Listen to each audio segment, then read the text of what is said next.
Okay, so if you're the parent of a new G1 driver here in the Oshawa area, you've got a really big decision on your hands. I mean, this isn't just about finding a few lessons, right? It's about choosing the kind of training that's going to keep your kids safe for life. So let's dive in and break down what really, truly matters. Let's just start with the one question that's probably keeping you up at night. You've seen it. The traffic, the speed, the absolute aggression on the 401.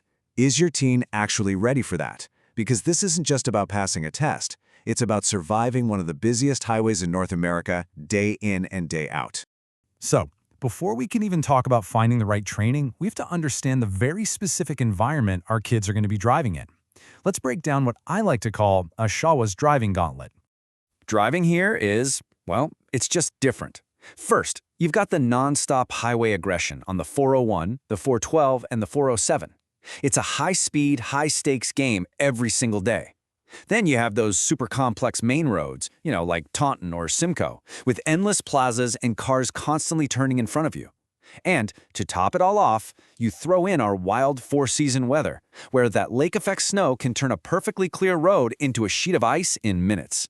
This is the reality your teen needs to be trained for. And that brings us to the absolute core of this whole thing. It's a fundamental question you need to ask any driving school you're looking at. Are you teaching my kid to pass a test, or are you teaching them how to survive on the road? Look at this. On the left, that's the common goal of so many schools. Just pass the test. It's a short-term thing, focused on low-speed stuff like parallel parking. But the essential goal, the one that really matters, is over on the right. It's a long-term investment. It's all about developing the cognitive habits, the way a driver actually thinks, to see and avoid collisions for the rest of their life. So how do you actually get from just passing to truly surviving? Well, this is where we have to look at specific training methods. Let's dig into what sets a program like Young Drivers of Canada completely apart. At the heart of YDC is something called the collision-free approach. And look, that isn't just some catchy marketing name. It's a proprietary system that's laser-focused on training the brain, not just the hands and feet.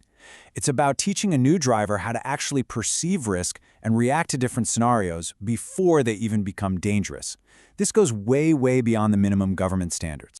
And here's what that philosophy looks like in the real world. These are the life-saving skills that standard programs just don't teach. What do you do if your wheels suddenly drop onto a soft gravel shoulder? How do you actually control a skid on black ice? How do you perform an emergency maneuver to avoid a head-on collision? These are the skills that matter when everything goes wrong.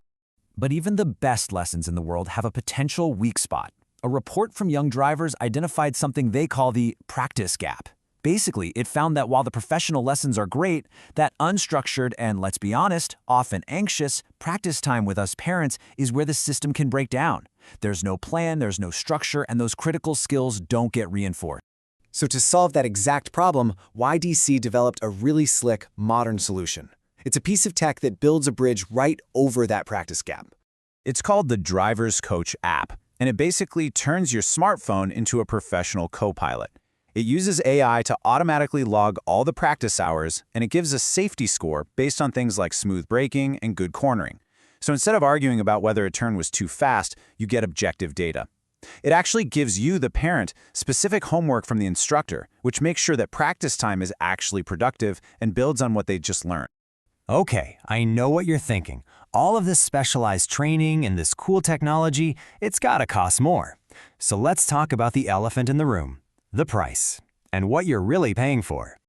This table really lays it all out pretty clearly. Your eyes probably go right to that top row, the price, and yeah, the difference is pretty big, but look at what that premium actually buys you.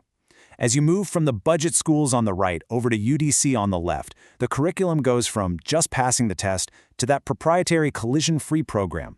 The tools go from old-school paper logs to an AI-powered app, and this is a big one. Instructor vetting goes from who knows to a required recertification every single year. You're investing in a whole safety ecosystem, not just renting 10 hours in a car. So let's just be totally upfront with the number. The investment for the complete YDC package is going to start somewhere in this range.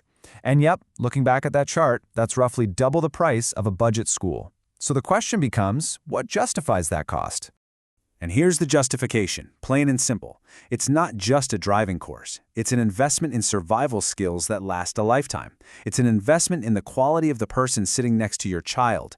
And it's an investment in a modern system that actually helps you be a better co-pilot during those really critical practice months.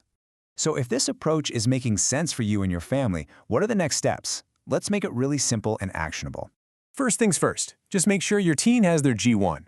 Then you can pick between a self-paced e-learning course or live virtual classes.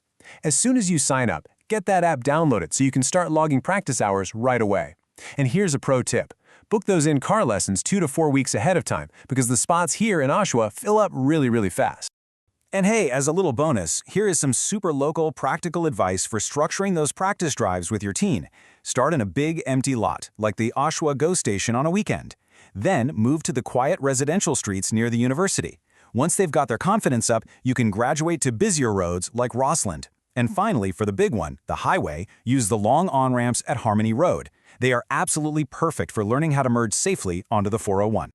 Ultimately, the choice is, of course, yours. This explainer was really just designed to lay out the facts and show you what the stakes are. It all just comes down to one final question for you to think about. What is a lifetime of safe driving and the peace of mind that comes with it truly worth?